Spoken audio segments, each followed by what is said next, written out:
एक गांव में एक निर्धन दंपत्ति रहता था। दोनों पति पत्नी अत्यंत परिश्रमी थे। सारा दिन परिश्रम करते, सुंदर सुंदर कपड़े बनाते, किंतु उनको उनके बनाए वस्त्रों की अधिक कीमत नहीं मिल पाती थी। दोनों ही अत्यंत संतोषी स्वभाव के थे, जो मिलता उसी से संतुष्ट होकर एक टूटी फूटी झोपड़ी में रहकर अपना जीवन निर्वाह करते थे। वह दोनों भगवान श्री कृष्ण के परम भक्त थे। दिन भर की परिश्रम के बाद जो भी समय मिलता उसे दोनों भगवान के भजन कीर्तन में व्यतीत करते थे। सुंदर बाबा के पास एक तानपुरा और एक खड़ताल थी। जब दोनों मिलकर भजन गाते तो सुंदर तानपुरा बजता और लीला खड़ताल। फिर तो दोनों भगवान के भजन में ऐसे खो जाते कि उनको अपनी भूख प्यास की चिंता भी नहीं रहती थी। यूँ तो दोनों संतोषी स्वभाव के थे। अपनी दीनहीन अवस्था के लिए उन्होंने कभी भगवान को भी कोई उलाहना नहीं दिया और अपने इसी जीवन में प्रसन्न थे। किंतु एक दुख उनको सदा कचोटता रहता था। उनकी कोई संतान नहीं थी। इसको लेकर वह सदा चिंतित रहा करते थे, किंतु रहते थे फिर भी सदा भगवान में मग्न। इसको भी उन्होंने भगवान की लीला समझकर स्वीकार कर लिया और निष्काम रूप से श्री कृष्ण के प्रेम भक्ति में डूबे रहते। जब उनकी आयु अधिक होने लगी तो एक दिन लीला ने सुंदर से कहा, हमारी कोई संतान नहीं है। कहते हैं कि संतान के बिना मुक्ति प्राप्त नहीं होती है। अब हमारी आयु भी अधिक हो चली है, ना जाने कब बुलावा आ जाए। मरने के बाद कौन हमारी चिता को अग्नि देगा और कौन हमारे लिए तर्पण आदि का कार्य करेगा? कैसे हमारी मुक्ति होगी? सुंदर बोला, तू क्यों चिंता करती है? ठाकुर जी है ना, वही सब देखेंगे। सुंदर ने यह बात कह तो दी, किंतु वह भी चिंता में डूब गया। तभी उसके मन में एक विचार आया। वह नगर में गया और श्री कृष्ण के बाल गोपाल रूप की एक प्रतिमा ले आया। घर आकर बोला, अब तुझे चिंता करने की कोई आवश्यकता नहीं है। मैं यह बाल गोपाल ले आया हूँ। हमारी कोई संतान नहीं है तो वह भी इन्हीं की तो लीला है। हम इनको ही अपने पुत्र के समान प्रेम करेंगे। यही हमारे पुत्र का दायित्व पूर्ण करेंगे। यही हमारी मुक्ति करेंगे। सुंदर की बात सुनकर लीला अत्यंत प्रसन्न हुई। उसके बाल गोपाल को लेकर अपने हृदय से लगा लिया और बोली, आप बिल्कुल ठीक कह रहे हैं। आज से यही हमारा लल्ला है। दोनों पति पत्नी ने घर में एक कोना साफ करके वहां के स्थान बनाया और एक चौकी लगाकर उस पर बाल गोपाल को विराजित किया। तब से जुलाहा दंपत्ति का नियम हो गया था। वो प्रतिदिन बाल गोपाल को स्नान कराते, उनको धुले वस्त्र पहनाते, अपनी संतान की तरह उनको लाड़ लड़ाते, उन्हीं के सामने बैठकर भजन कीर्तन करते और वहीं से सो जाते। जुलाहा अपने हाथ से बाल गोपाल के लिए सुंदर वस्त्र बनाता और उनको पहनाता।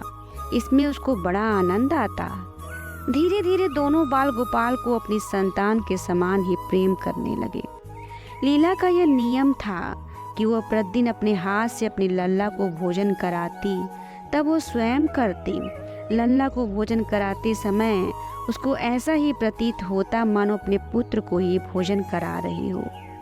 उन दोनों के निश्चल प्रेम को देखकर करुणा निधान भगवान अत्यंत प्रसन्न हुए और उन्होंने अदृश्य रूप में आकर स्वयं भोजन खाना आरंभ कर दिया। लीला जब प्रेम पूर्वक बाल गोपाल को भोजन कराती तो भगवान को प्रतीत होता मानो अपनी माँ के हाथों से भोजन कर रहे हैं। उनको लीला के हाथ से प्रेम पूर्वक मिलने वाला हर कौर में माँ का प्रेम प्राप्त होता था। लीलाधारी भगवान श्री कृष्ण स्वयं माँ के उस प्रेम लीला के वशीभूत हो गए थे, किंतु लीला कभी नहीं जान पाई कि स्वयं बाल गोपाल उसके हाथ से भोजन करते हैं। एक दिन कार्य बहुत अधिक होने के कारण लीला बाल गोपाल को भोजन कराना भूल गई। गर्मी का समय था। भरी दोपहरी में दोनों पति पत्नी कार्य करते करते थक गए और भोजन बिना किए ही सो गए। उनको सोए हुए कुछ देर हुई थी कि उनको एक आवाज़ सुनाई दी, माँ बाबा, मुझको भूख लगी है। दोनों हड़बड़ा कर उठ गए। चारों ओर देखा, आवाज़ कहाँ से आई है, किंतु कुछ दिखाई न दिया। तभी लीला को स्मरण हुआ कि उसने अपने लल्ला को भोजन नहीं कराया। वह दौड़कर लल्ला के पास पहुंची तो देखा कि बाल गोपाल का मुख कुम्हलाया हुआ है। इतना देखते ही दोनों पति पत्नी उनके चरणों में गिर पड़े। दोनों की आंखों से आंसू धारा बह निकली। लीला तुरंत भोजन लेकर आई और ना जाने कैसा प्रेम उबड़ा कि लल्ला को उठाकर अपनी गोद में बैठा लिया और भोजन कराने लगी। दोनों पति पत्नी रोते जाते और लल्ला को भोजन कराते जाते, साथ ही बार बार उनसे अपने अपराध की क्षमा मांगते जाते। ऐसा प्रगाढ़ प्रेम देखकर भगवान अत्यंत द्रवित हुए और अंतर्यामी भगवान श्री हरि साक्षात रूप में प्रकट हो गए। भगवान ने अपने हाथों से अपने रोते हुए माता पिता के आंखों से आंसू पोंछे और बोले, प्रिय भक्त, मैं तुम्हारी भक्ति से और प्रेम से अत्यंत प्रसन्न हूँ। तुम जो चाहो वो मांग लो, मैं तुम्हारी प्रत्यक्ष इच्छा को पूर्ण करूँगा। इतना सुनते ही दोनों भगवान के चरणों में गिर पड़े और बोले, दया निधान, आप हमसे प्रसन्न हैं और स्वयं हमारे सम्मुख उपस्थित हैं। हमारा जीवन धन्य हो गया। इससे अधिक और क्या चाहिए? इससे अधिक किस वस्तु की भला का क्या महत्व हो सकता है? आपकी कृपा हम पर बनी रहे, बस इतनी कृपा करें। श्री हरि बोले, यदि तुम चाहो तो मैं तुम्हारे जीवन में संतान के अभाव को समाप्त करके तुम्हें एक सुंदर संतान प्रदान करूंगा। यह सुनते ही सुंदर और लीला एकदम व्याकुल होकर बोले, नहीं भगवान, हमको संतान नहीं चाहिए। उनका उत्तर सुनकर भगवान ने पूछा, किंतु क्यों? अपने जीवन में संतान की कमी को पूर्ण करने के लिए ही तो तुम मुझसे अपने घर लेकर आए थे। यह सुनकर वो दोनों बोले, प्रभु, हमको भय है कि यदि हमको संतान प्राप्त हो गई तो हमारा मोह उस संतान के प्रति बढ़ जाएगा और तब हम आपकी सेवा नहीं कर पाएंगे। उनका प्रेम और भक्ति से भरा उत्तर सुनकर करुणा निधान भगवान करुणा से भर उठे। स्वयं भगवान की आंखों से आंसू टपक पड़े। वह बोले, हे मैया, बाबा, मैं यहाँ आया था आपके ऋण को उतारने के लिए, किंतु आपने तो मुझको सदा सदा के लिए अपना ऋणी बना लिया।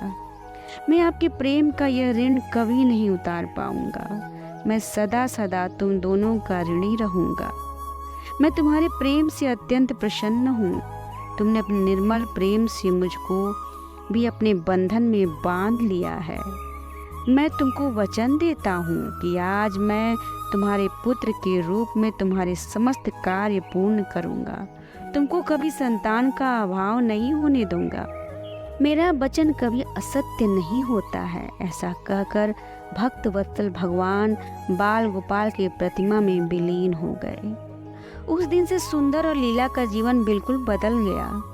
उन्होंने सारा काम धंधा छोड़ दिया और सारा दिन बाल गोपाल के भजन कीर्तन और उनकी सेवा में व्यतीत करने लगे। उनको न भूख सताती थी न प्यास लगती थी।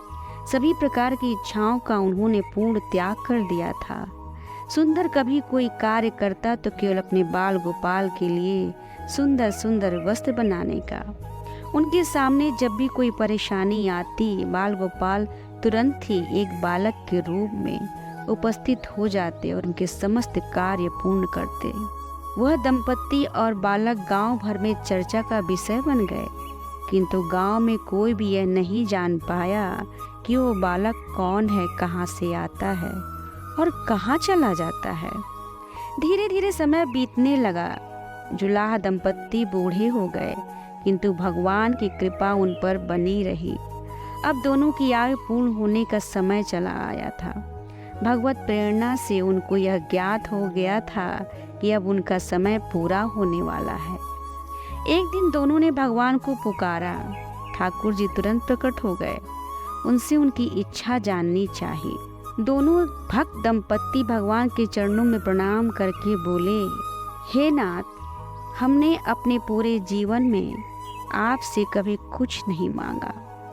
अब जीवन का अंतिम समय आ गया है, इसलिए आपसे कुछ मांगना चाहते हैं। भगवान बोले, निसंकोच अपनी कोई भी इच्छा कहो, मैं वचन देता हूँ तुम्हारी प्रत्येक इच्छा को पूर्ण करूँगा। तब बाल गोपाल के अगाध प्रेम में डूबे उस पूर्ण दंपत्ति ने कहा, हे नाथ, हमने अपने पुत्र के रूप में आपको देखा है और आपकी सेवा की है। आपने भी पुत्र के समान ही हमारी सेवा करी। अब वो समय आ गया है जिसके लिए कोई माता पिता पुत्र की कामना करते हैं। हे दीनबंधु, हमारी इच्छा है कि हम दोनों पति पत्नी के प्राण एक साथ निकले। हे दया निधान, जिस प्रकार एक पुत्र अपने माता पिता की अंतिम क्रिया करता है और उनको मुक्ति प्रदान करता है, उसी प्रकार हे परमेश्वर, हमारी अंतिम यह क्रिया आप अपने हाथों से करें और हमें मुक्ति प्रदान करें। श्री हरि ने दोनों को उनकी इच्छा पूर्ण होने का वचन दिया और बाल गोपाल के विग्रह में विलीन हो गए। अंत में वह दिन आ पहुंचा जब प्रत्येक जीव को यह शरीर छोड़ना पड़ता है। दोनों वृद्ध दंपत्ति बीमार पड़ गए। उन दोनों की भक्ति की चर्चा गांव भर में थी, इसलिए गांव के लोग उनका हाल जानने उनकी झोपड़ी पर पहुँचे। किंतु उन दोनों का ध्यान तो श्री हरि में रम चुका था। उनको नहीं पता था कि कोई आया भी है। नियत समय पर एक चमत्कार हुआ। जुलाहे की झोपड़ी के एक दिव्य और अलौकिक प्रकाश से भर उठी। वहां उपस्थित समस्त लोगों की आंखें बंद हो गईं। किसी को कुछ भी दिखाई नहीं पड़ रहा था। कुछ लोग तो झोपड़ी से बाहर आ गए, कुछ वहीं धरती पर बैठ गए। श्री हरि अपने दिव्य चतुर्भुज रूप में प्रकट हुए। उनकी अप्रतिम शोभा समस्त सृष्टि को अलौकिक करने वाली थी। वातावरण में एक दिव्य सुगंध भर गई। अपनी मंद मंद मुस्कान से उन भक्त माता पिता की ओर देख रहे थे। उनका यह दिव्य रूप देखकर दोनों वृद्ध अत्यंत आनंदित हुए। अपने दिव्य दर्शनों से दोनों को तृप्त करके करुणा निधान नीलाधारी समस्त सृष्टि के पालनहारी श्री हरि वहीं दोनों के लिए निकट धरती पर ही उनके सिरहाने बैठ गए। भगवान ने उन दोनों भक्तों का सर अपनी गोद में रखा, उनकी शीश पर प्रेम पूर्वक अपना हाथ रखा और तत्पश्चात अपने हाथों से इनके नेत्र बंद कर दिए।